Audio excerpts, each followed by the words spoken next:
Atos, capítulo 4, primeira parte.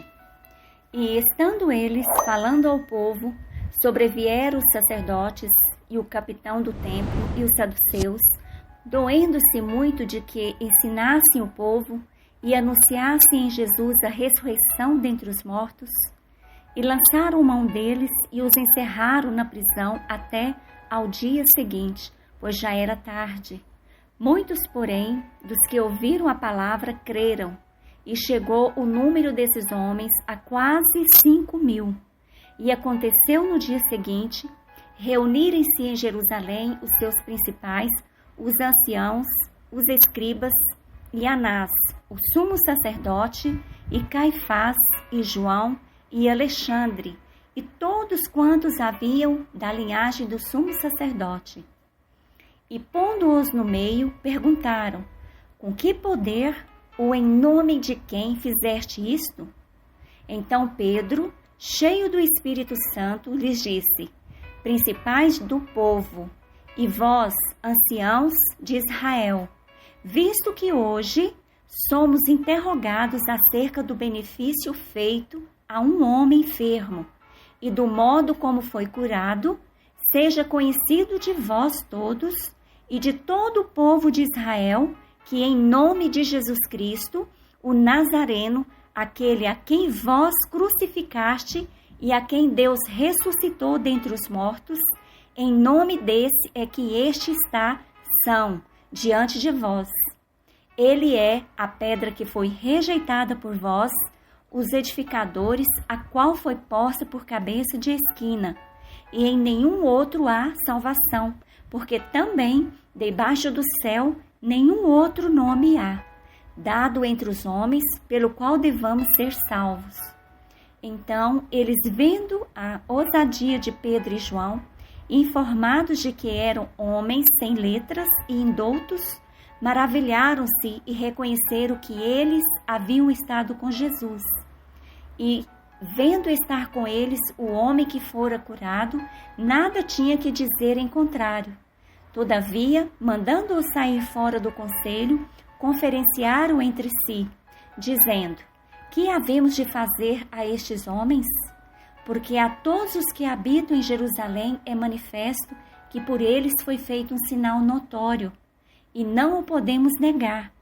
Mas, para que não se divulgue mais entre o povo, ameacemo-los para que não falem mais nesse nome a homem algum.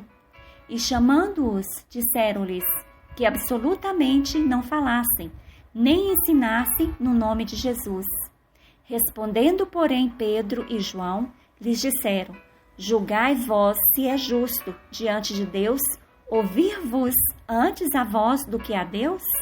Porque não podemos deixar de falar do que temos visto e ouvido. Atos, capítulo 4, segunda parte.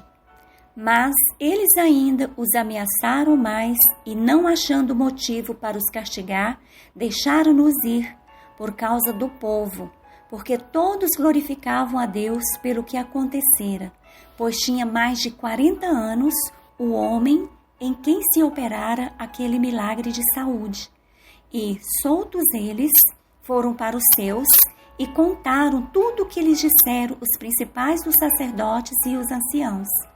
E, ouvindo eles isto, unânimes levantaram a voz a Deus e disseram: Senhor, Tu és o Deus que fizeste o céu e a terra e o mar e tudo o que neles há, que disseste pela boca de Davi, Teu servo, porque bramaram os gentios e os povos pensaram coisas vãs.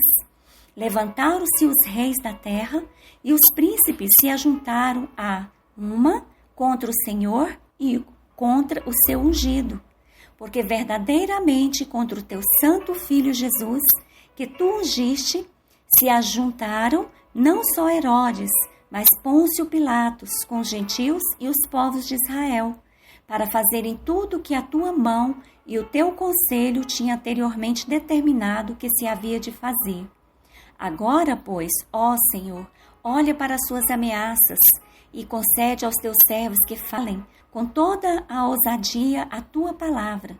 enquanto estendes a tua mão para curar e para que se façam sinais e prodígios pelo nome de teu santo Filho Jesus?